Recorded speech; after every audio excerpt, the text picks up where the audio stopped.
welcome to a Ohio State suffers a heartbreaking loss and the worst loss of the season edition of the OHIO podcast. Do us a big favor if you're watching this and smash that like button.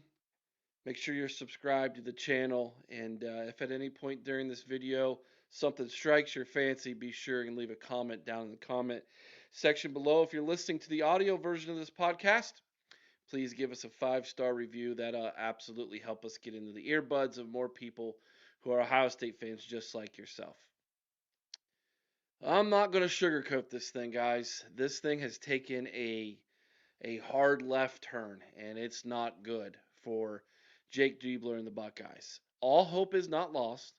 I will present to you how Ohio State can still make the NCAA tournament, but their backs are against the wall, and they need to learn how to come out swinging and connecting on those punches, and they need to do it fast. There's very little time left, but Ohio State is now firmly on the bubble. There's no way, there's no ifs, ands, or buts about it. Their postseason life is on life support, and they need to win, and they need to win now. That being said, let's take a look at the week in review here first. Let's begin with the game last Sunday at home against your rivals from Ann Arbor. The team up north, Roddy Gale Jr., coming back to Ohio State, was booed out of the building, if you will, by the student section. Hats off to the Nut House for making their presence felt in this game. Great crowd, absolutely everything you wanted if you're Jake Diebler and the Buckeyes. They had the opportunity, I think, to win a huge portion of this fan base back, to right some wrongs that had happened under the previous Chris Holtman regime, and the it just slipped through their fingers. Now, I'm not gonna lie to you. People who are basketball people will know this. Um, Michigan's a good team. That is a team that could do some serious damage in the NCAA tournament. Are they the best team in the Big Ten? They might be. They absolutely might be. I think it's between them and Michigan State. Not going to lie. Sorry, Purdue. I don't think you're the best team in the Big Ten. Um, and Ohio State had them on the ropes, man. We absolutely had them dead to rights. We could have won this basketball game. Let's dive into it. As much as I don't want to, let's go ahead and talk about it. Ohio State loses 86-83 in a heartbreaker. Looking over at the stats, um, the Buckeyes trailed 44-39 at halftime. They outscored the Wolverines 44-42 in the second half. Unfortunately, it wasn't enough to make up the 5-point deficit that they were hung on the first half. They shot 36% from 3-point range, which was 2.6% better than the Wolverines did. They shot 45.9% from the field, while the Wolverines were 48.5%, very close there. Michigan was 76.5% from the free throw line, 13 of 17. And here we go again, the Buckeyes, 66%, 18 of 27. You have to make free throws. It's one of the easiest things to do in the sport of basketball. Make free throws. It's between the ears. It's repetition. They continue to stub their toes from the free throw line. They got Michigan in foul trouble. They got to the free throw line, which was a huge part of this game plan that they had to do to win this game, and they couldn't succeed. If this team doesn't make the NCAA tournament, it will be for two reasons. One, they don't have a post presence that is worth mentioning right now. They lose the rebounding every single game. They don't have anybody in the post who can be physical enough, and it's not necessarily strength, right? Or even really height. I mean, if you're within an inch or two of a guy, You're plenty tall enough. It's a mentality. It is it's a frame of mind. I'm going to box you out. I'm going to get physical. I'm going to have an edge about me. That's how you have to play when you play in the post, and we don't have it. We just don't have that mentality, and we can't make free throws. Those are the two things that are going to be the downfall of this basketball team, and they were against your rival. We were out rebounded 46 to 31. We gave Michigan 19 offensive rebounds, 19 of them, second chance opportunities.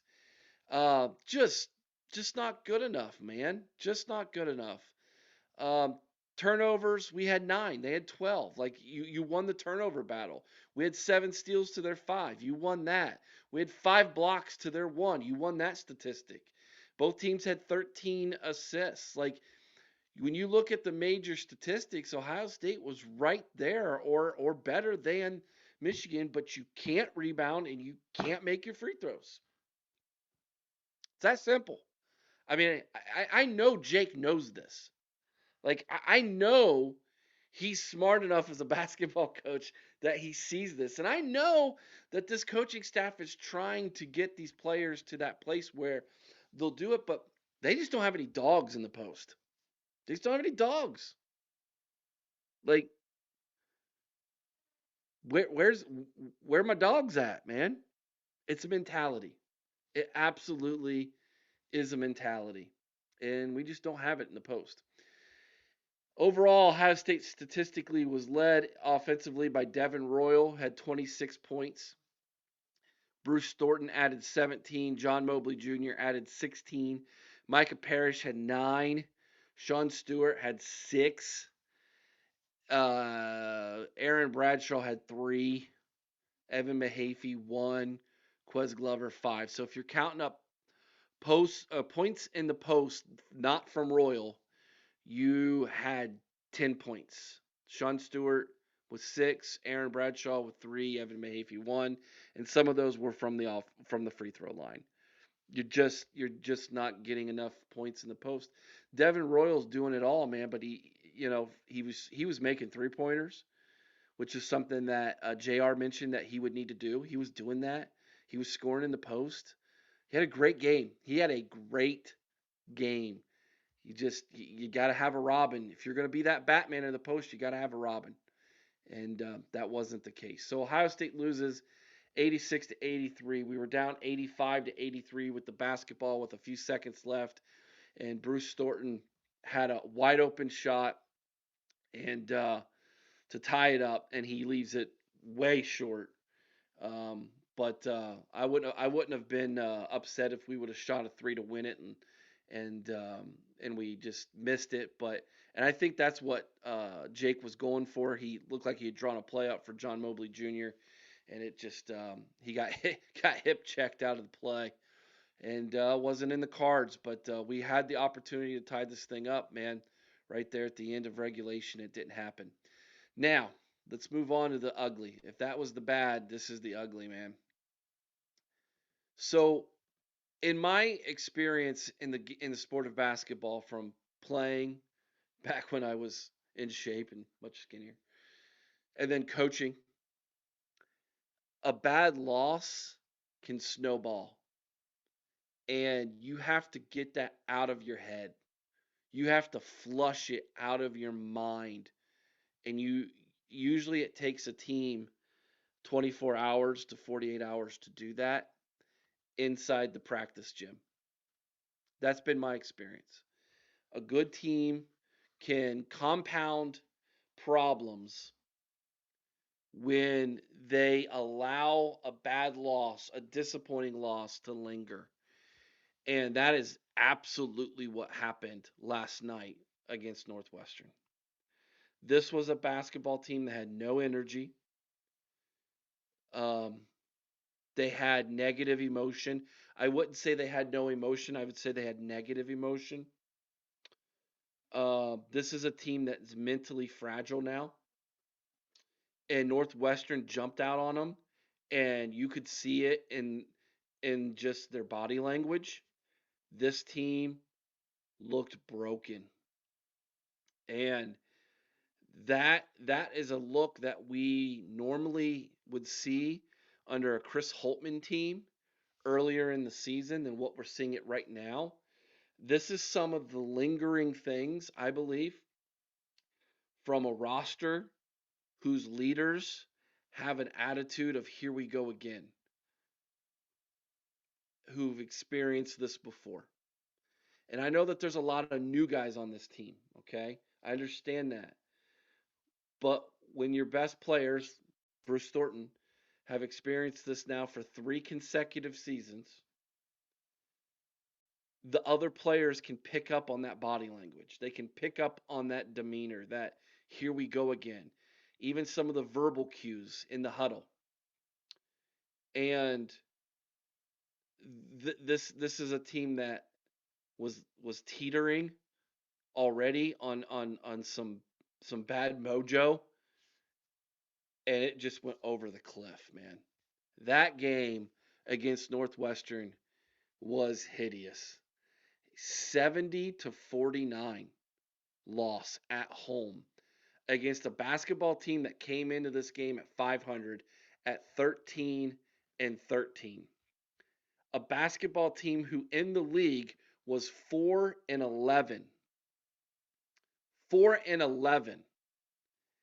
And you let them run you off your court. By far the most embarrassing loss in the Jake Diebler era so far. And it has some people who are negative Nancy's about this basketball program who have been waiting for a game like this to pounce, to get on their social media, to get on their Twitter, to get on Facebook and talk about here we go again. I was right. This is a bad hire. Thank you, Gene Smith. Thank you, Ross Bjork. I was right. Jake Diebler's not the answer. And spew their negativity all over social media. And most of them don't know ball. I'm telling you, they don't know ball. They've never been in a huddle. They've never been in a basketball locker room.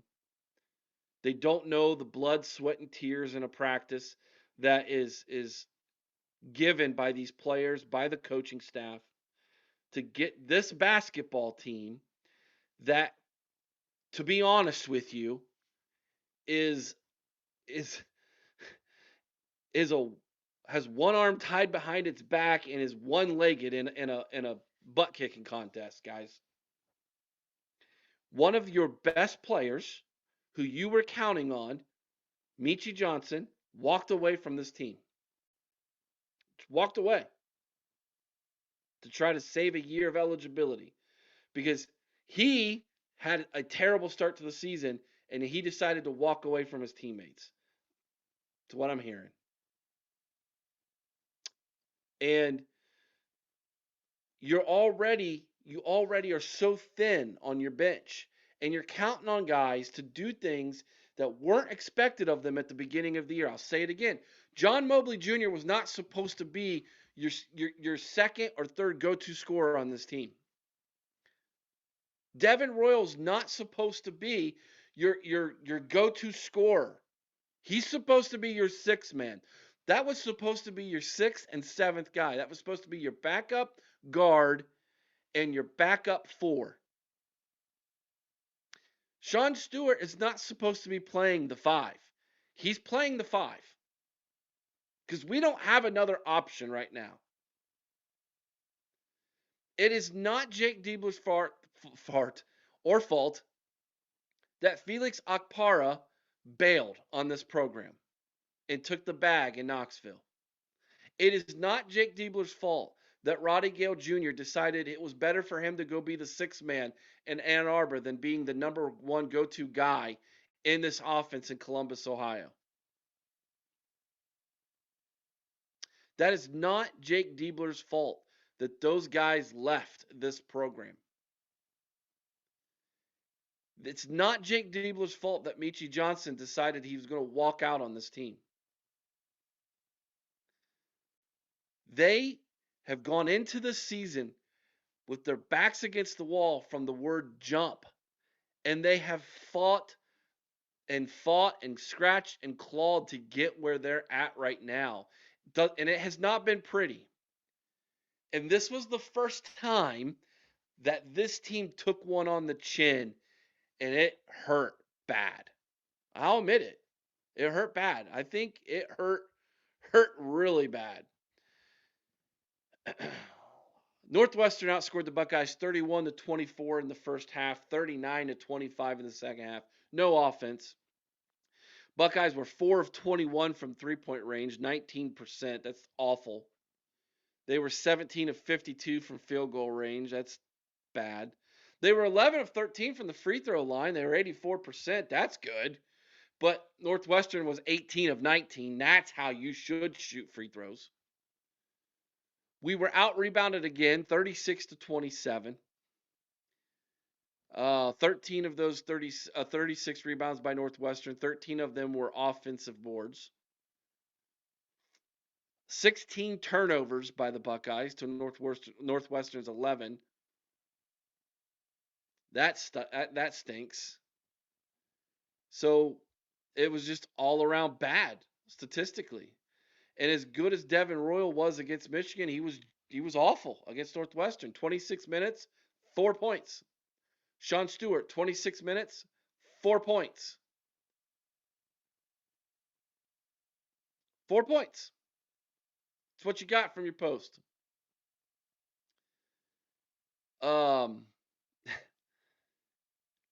John Mobley Jr., 25 minutes, 4 points. Your offense came from Micah Parrish and Bruce Thornton, who were 16 and 13 points respectively. They scored 29 of your 49 points. Wes Glover added 6 off the bench. Awful. Just bad, ladies and gentlemen. Very, very bad. All right. So now Ohio State is going out to the West Coast. They play UCLA on Sunday, tip time at 3:45 this Sunday. And then Wednesday, they play a late one, 10:30 p.m. against USC. So there are 2 LA games coming now, Sunday and Wednesday, before coming back home for senior night. And then they go to Bloomington to finish the season. So 3 of the last 4 games on the road, 2 of them out on the West Coast. We've got a special guest. We've got Zaid from the Bruin Source podcast. Want to give you all a heads up. There was some audio issues that apparently I didn't hear when we were recording. So when Zaid speaks, there's kind of like a duplicate sound periodically. It makes it kind of hard to listen to. I apologize. I didn't know at the time when we were recording that was going on, but somewhere within downloading it and then it did some weird things on his side, so I apologize for that. But the content is still really good. So if you can kind of get past that duplicate sounding, that echo sound that we hear, I think you'll enjoy the interview. So Zed's going to tell us about UCLA. He's going to preview that game for us a little bit, and then after that, we will talk about what Ohio State has to do to close out this season to make the NCAA tournament. So we're going to go to commercial. We'll come back and have our interview with Zaid from Bruin Source. Hang tight, everybody. Hey, Buckeye Nation. The OHIO podcast is thrilled to partner with Export Mouthguards, the innovators redefining protection in contact sports. Introducing the Ninja Pro Mouthguard, the strongest and most advanced mouthguard on the market. Engineered by dental experts, it's designed to deliver elite protection with a sleek, low-profile fit. Made with carbon fiber and multi-layer construction, it's impact tested to keep you safe from even the hardest hits. But that's not all. The Ninja Pro is 3D printed for 100% custom fit, offering unbeatable comfort and security for any athlete. From football to MMA, dominate your game with confidence while safeguarding your teeth and jaw. Getting started is easy. Use our home impression kit to create your custom fit and enjoy prepaid shipping. It's protection delivered right to your door. Plus, with a 1-year warranty and 100% satisfaction guarantee, and proudly made in the USA, the Ninja Pro is your ultimate defense on the field or in the ring. And here's the best part. When you visit exportguards.com, Use promo code OHIO at checkout to get 20% off your purchase. That's right, 20% off elite protection made just for you. Protect your game, protect your future. Choose Export Ninja Pro mouthguards, where innovation meets protection.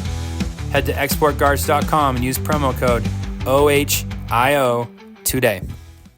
And I am now joined by Zaid from the Bruin Source, our sister podcast over at the College Huddle. Zaid, welcome to the OHIO podcast.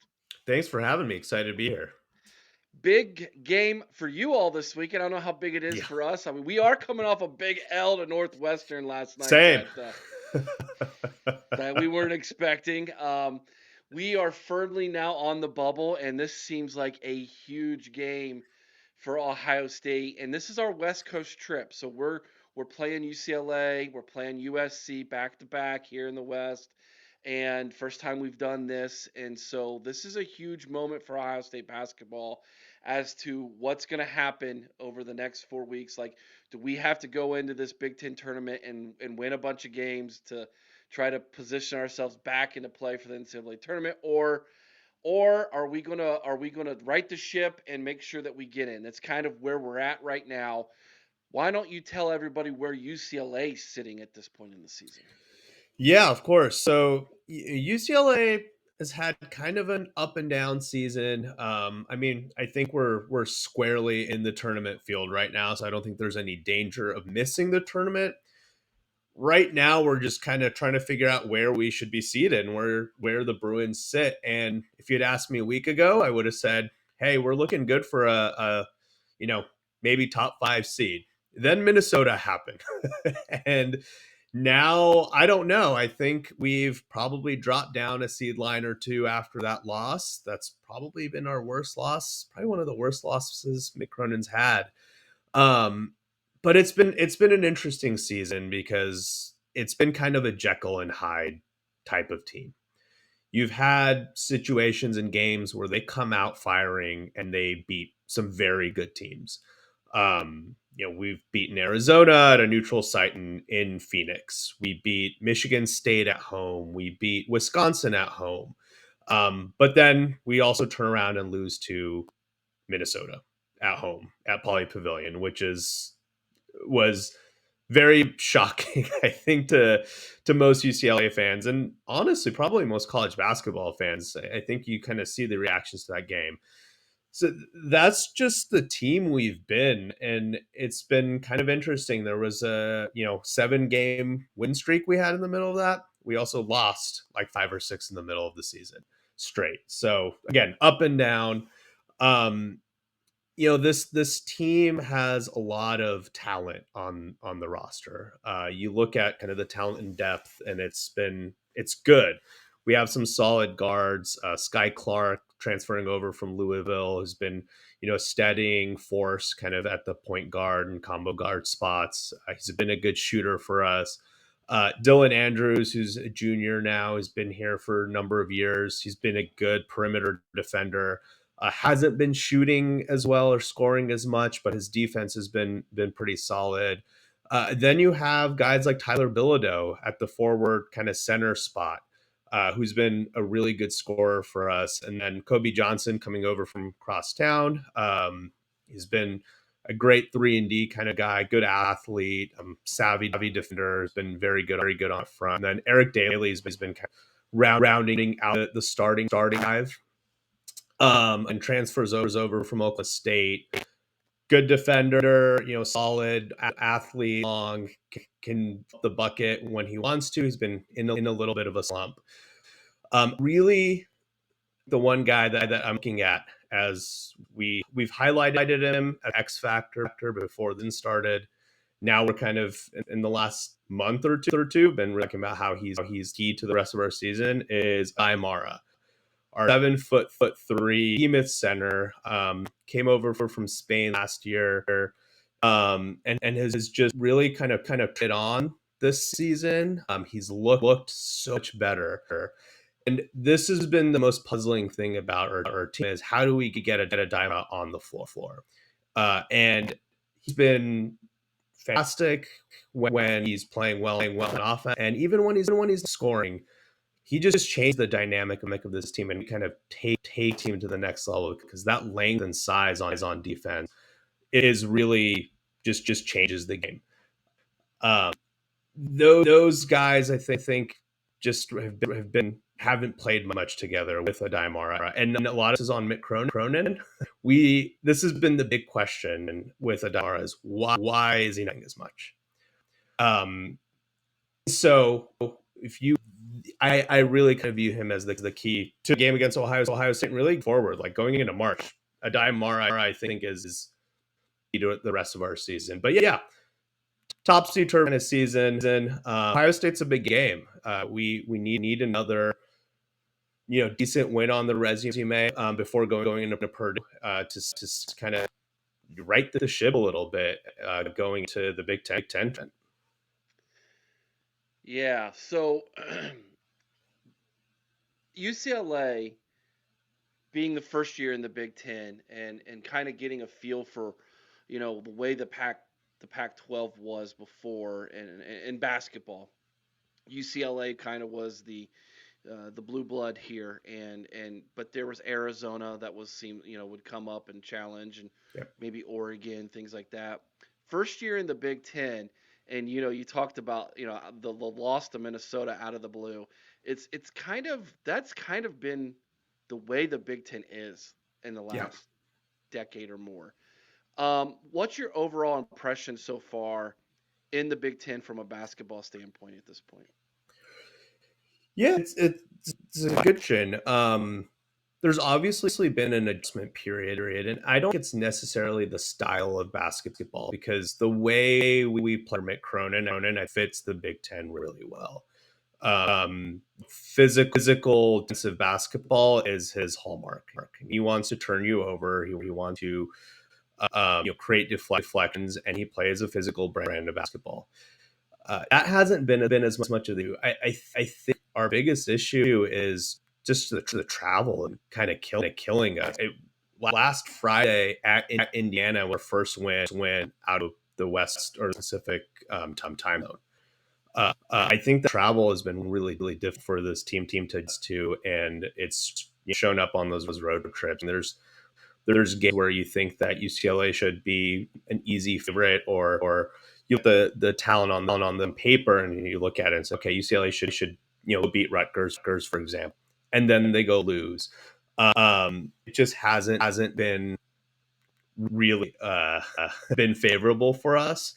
I think just the way the schedules have been set up as well. I think you have Pac-12, and we talked a little bit about this on this week. The Pac-12 was pretty much set, right? It was like you had your road trip, had a day between each game on the road trip, and then you home.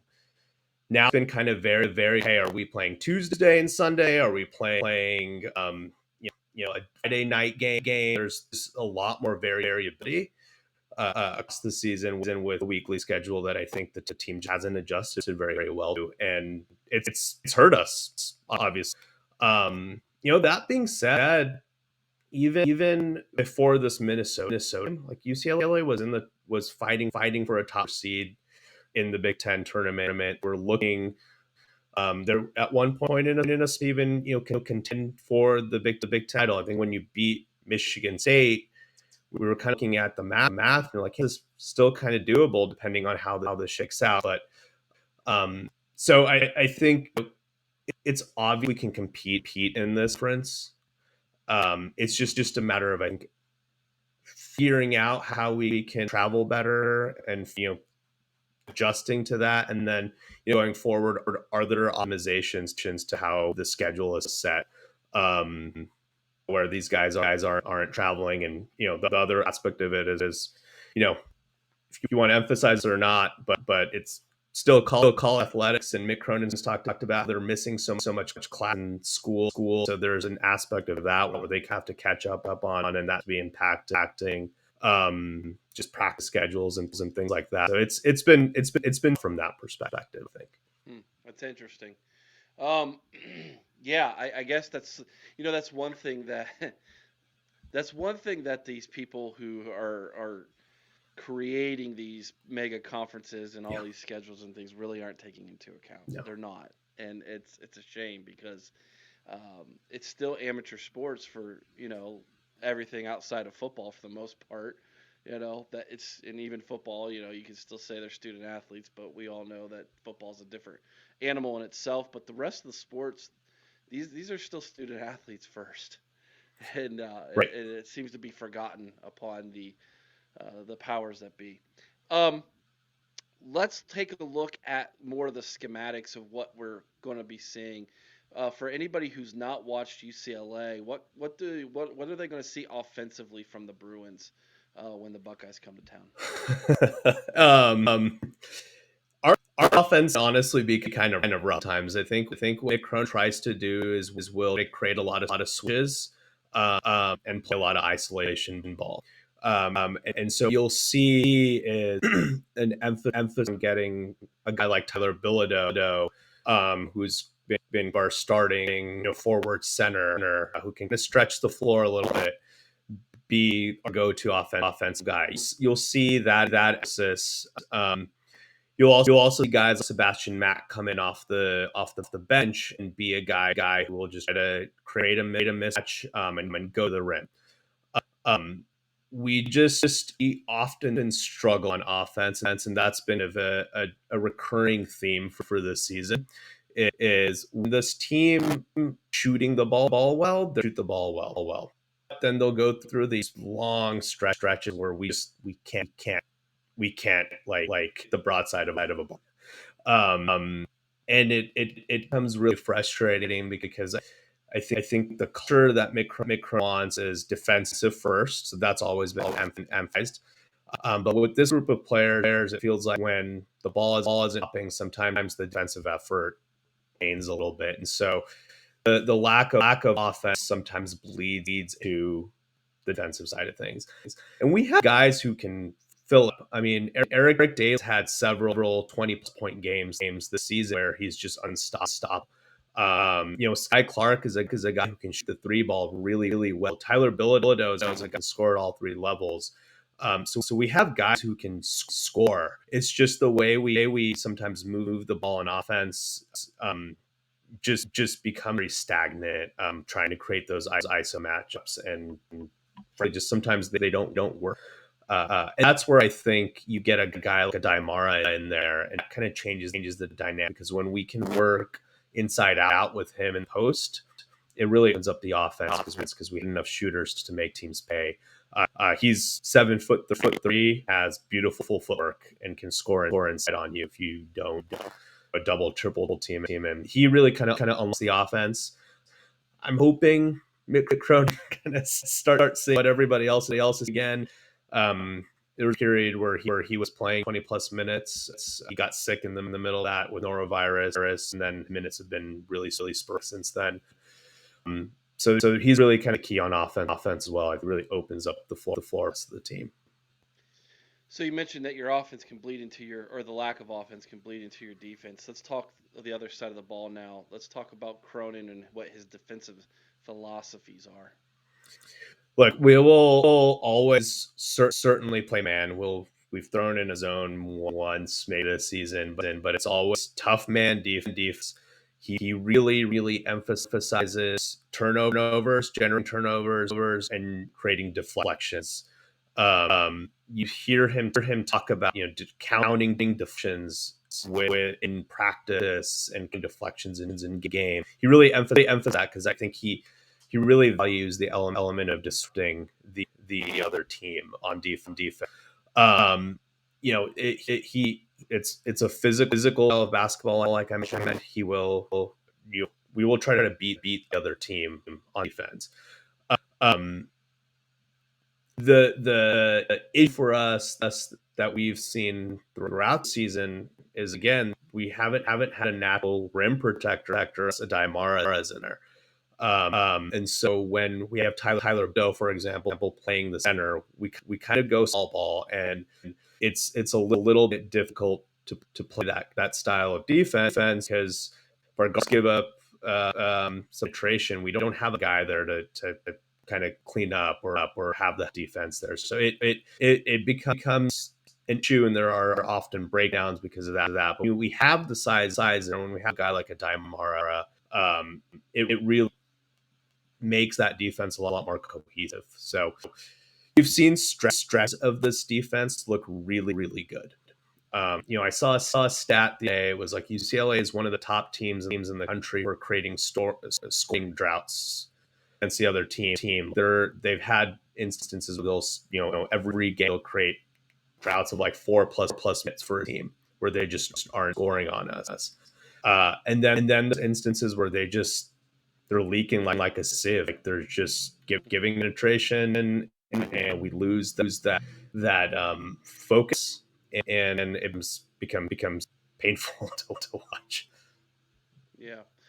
So if UCLA is going to win this basketball game on this weekend against the Buckeyes, what's it going to look like from your perspective? Look, if we hold uh, Ohio State in the 60s, I think we'll have a shot. I think the key will be how our guards match up against Thornton. Uh, our guards are good to defenders.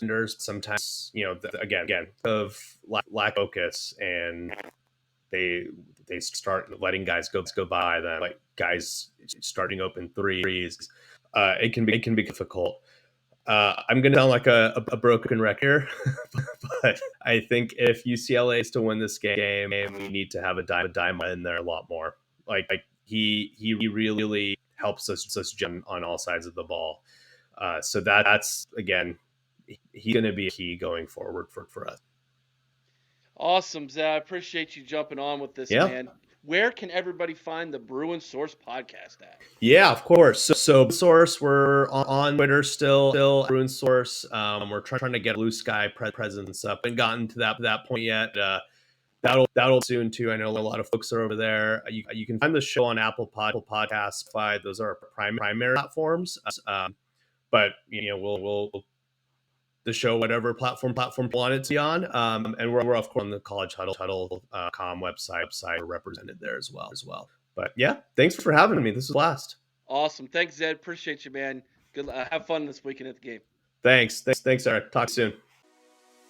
The OHIO podcast is brought to you by Mastermind.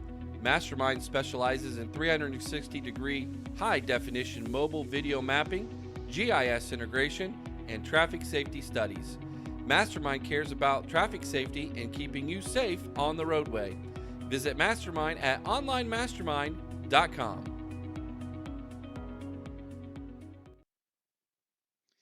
And thank you to Zed from the Bruin Source podcast for being my special guest and helping us preview Sunday's Ohio State and Bruin basketball game. So, where's Ohio State stand currently in the Big Ten standings? Well, at 6-9, or excuse me, at 7-9, Ohio State is right around the halfway point. You got Michigan State 1-2, Wisconsin's third, Maryland is fourth, Purdue's fifth, UCLA is sixth, Illinois seventh, Oregon 8, Nebraska and Ohio State 7-9, 8-9 there, both at 7-9. So can they get in? Yes, they can still make the NCAA tournament. And here's how. I think they've got to win at least 2 of the next 4. At least.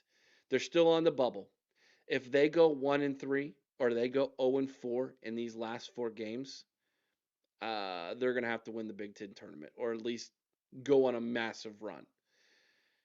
If they go 2-2, they might be able to get in with 1 win in the tournament. They go 3-1, I think they're probably in the tournament. That means they'd have to beat either UCLA or USC, one of the two, and then beat Nebraska at home and go into Bloomington and beat Indiana. Can they do that? Absolutely. This basketball team has got talent. But nothing is going to come easy for these guys. Nothing. It's just not. They don't have consistency from their go-to guys enough, nor the confidence right now to where they can look at that and say, oh, yeah, we got this. We got this. It's not there. It's not there currently. Can it be there in a season or two? Sure. Given today's NIL world, transfer portal, given the recruits that are coming in and how Diebler is building this program, they absolutely can get there in a season. But but we're not worried about next season. We want to get to the NCAA tournament this season. And how Jake's going to have to do that, I think he's got to go 3-1 the next four. He's got to win one of two out west, and he's got to win those last two, and then maybe even one more in the tournament to get in. So we're on the bubble, man. And when you're on the bubble, your tournament has already begun. You already are trying to convince people who are looking at you if if you're going to be worthy or not. And they've got some big games ahead of them to win. They lost to both Nebraska and Indiana already. That's who they end the season with, and they're going out west to take on UCLA and USC in their houses, and it's not going to be easy. But you're going to have to win one of those two, and then you're going to have to win your last two. That's what you're going to have to do. I firmly believe that. Can they? Yeah, they can do it. Will they? My confidence is shook after the way they played against Northwestern. That was not the same basketball team that we've seen all year up until that point. That was a basketball team that very much looked defeated and shook mentally. So we will see. We shall see what happens to them moving forward. But don't lose hope. Don't lose faith. Understand where we're at. This is year one of a rebuild. Look, the basketball program and the football program are not on the same level. Can they be one day? Sure, we've seen it happen. But this is a basketball team that's not reloaded, okay? That's the football team that reloads. The basketball team is firmly in the midst of a rebuild. Let's call it like it is, okay? And you're asking Jake Diebler, first-time head coach, to rebuild this program, and it's going to take some patience. It's going to take some time. And to the people who are being impatient, who feel like Ohio State should not be in that place in basketball, that's not the reality currently. It's it's just not. And you could blame Gene Smith for that. I do. I think Gene Smith made a really bad decision and a really bad hire with Chris Holtmann, and he held on to Chris Holtmann for far too long. And that extension he gave Holtmann that he then had to eat when he fired Holtmann. That was a bad move on Gene Smith's part, and we're kind of feeling some of the tremors from that earthquake is what we're seeing right now this season. But it's still been a fun team to watch. Other than this past game against Northwestern, this has been a fun team to watch. They're worth they're worth watching. They're worth your support, and let's give them that support as they finish out the year. Let me know what you think down in the comment section below. Do you agree? Do you disagree? I'd love to know, guys. Again, thank you so much for watching. Thank you for listening, everybody. I will not be back with another basketball podcast for 2 weeks. And the reason being is I will not be in Ohio next week. I leave next week for 1 week on Thursday. I leave Thursday and I won't be back to the following Wednesday. I have to go to Florida for work, and so there will not be a basketball podcast next Friday or Saturday like we've been trying to do this season since football's over. So I apologize for that. Bear with me, but we'll be back in time to see how the end of the season is going to go and preview the Big Ten tournament out ahead of us. So be on the lookout for that, guys. Thank you so much again. Please like, share, subscribe. We really do appreciate that. Be kind to one another. I owe someone's OH. Sing Carmen High with all your heart. Till next time, guys, you know what to do. Go Bucks.